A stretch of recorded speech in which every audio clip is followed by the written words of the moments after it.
আসসালামু আলাইকুম। তাসনিয়া রান্নাঘরে সবাইকে স্বাগতম জানাচ্ছি। আশা করছি সকলেই অনেক ভালো আছেন। আজ আমি আপনাদের সাথে শেয়ার করব শুধুমাত্র কাঁচা আলু দিয়ে স্বাদ মনে রাখার মতো মুচমুচে আলুর একটি নাস্তা রেসিপি। হঠাৎ করে বাসায় মেহমান চলে আসলে ঝটপট সহজে বানিয়ে নিতে পারবেন। আর এসব উপকরণ আমাদের হাতের কাছেই সবসময় থাকে। তো চলুন রেসিপিটি দেখে নিই। রেসিপিটি তৈরি করার জন্য এইখানে আমি 2টা আলু খোসা ছাড়িয়ে ভালো করে ধুয়ে পরিষ্কার করে নিয়েছি। এখন আলু 2টাকে একটা গ্রেটার দিয়ে গ্রেট করে নিব।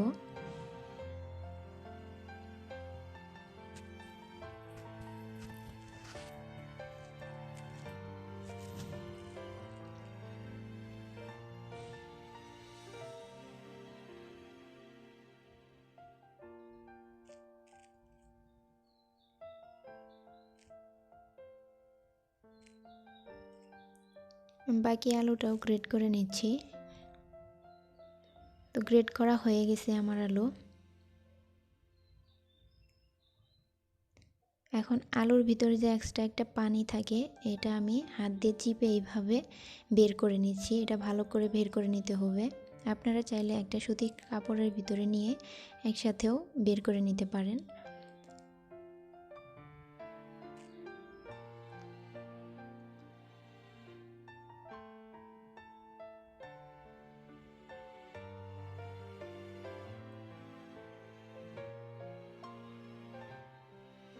তো সবগুলো আলু থেকে আমি পানিটা ঝরিয়ে নিয়েছি। দেখুন আলুগুলা এরকম ঝরঝরে হয়েছে।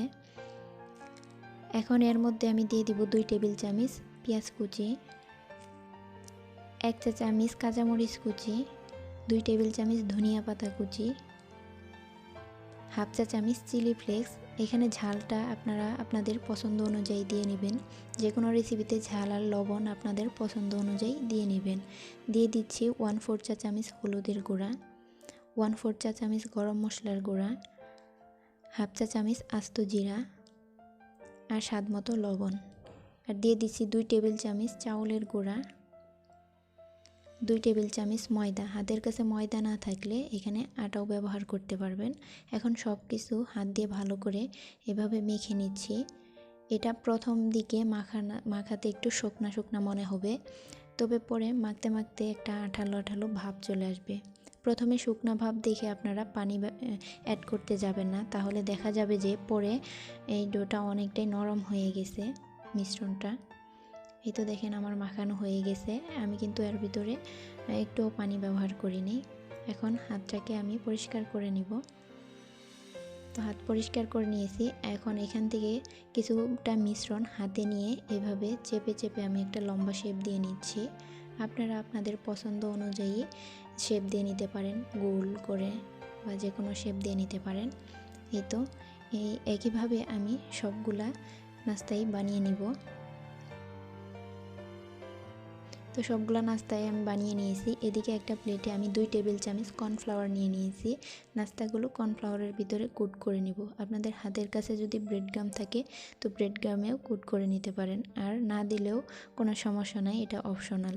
যেহেতু আমরা চাউলের গুঁড়া দিয়েছি এটা এমনিতেই ক্রিস্পি হবে, তবে কর্নফ্লাওয়ারটা দিলে বাইরের দিকটা বেশি একটু মুচমুচে হবে। তো আমি একইভাবে সবগুলাই কর্নফ্লাওয়ারে কোট করে নিচ্ছি। কোট করে নেওয়ার পরে এক্সট্রা যে একটা কর্নফ্লাওয়ার লেগে থাকে এটা হাত দিয়ে এইভাবে ঝাঁকিয়ে ছাড়িয়ে নিচ্ছি। তো একইভাবে আমি সবগুলা নাস্তায় কোট করে নিয়েছি। এখন ভাজার পালা। তো চুলায় একটা ফ্রাই প্যান বসিয়ে পরিমাণ মতো তেল দিয়ে তেলটাকে আমি গরম করে নিয়েছি। এখন একে একে নাস্তাগুলো দিয়ে নিচ্ছি।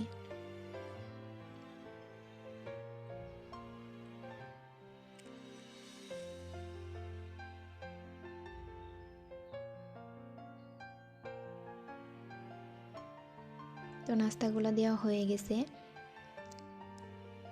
এখন চুলার আঁচ মিডিয়ামে রেখে আমি নাস্তাগুলা ভেজে নিব। নাস্তার এক পাশ হালকা ভাজা হয়ে গেলে এগুলোকে আমি একটা কাঁটা চামচ দিয়ে উল্টিয়ে দিচ্ছি। এই নাস্তাটা আমি 5 থেকে 6 মিনিট সময় নিয়ে ভেজে নিয়েছি। যেহেতু এটা কাঁচা আলু, একটু সময় নিয়ে ধৈর্য সহকারে ভেজে নেবেন, তাহলে দেখবেন উপরের দিকটা যেমন মুচমুচে হবে, ভিতরের দিকটাও ভালোভাবে সিদ্ধ হয়ে যাবে। আর ভাজার পর দীর্ঘ সময় পর্যন্ত মুচমুচে থাকবে। তো এইভাবে আমি উল্টিয়ে পাল্টিয়ে এরকম একটা কালার করে ভেজে নিয়েছি। এখন একটা ছাঁকনি দিয়ে তেল ঝরিয়ে একটা প্লেটে নিয়ে নিচ্ছি।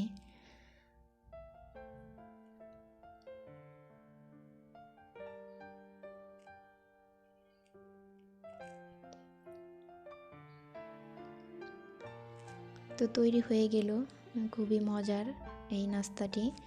আমি টমেটো সসের সাথে পরিবেশন করে নিয়েছি।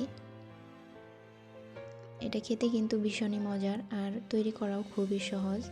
আপনারা ঝটপট এই নাস্তাটি তৈরি করে বিকেলে চায়ের সাথেও খেতে পারেন, খেতে কিন্তু ভীষণই মজার হয়। আশা করছি আমার আজকের রেসিপিটিও আপনাদের কাছে ভালো লেগেছে। ভালো লাগলে প্লিজ ভিডিওটিতে একটি লাইক দিবেন, সেই সাথে চ্যানেলটি সাবস্ক্রাইব করার অনুরোধ রইল। সকলে ভালো থাকবেন, সুস্থ থাকবেন। আল্লাহ হাফিজ। আসসালামু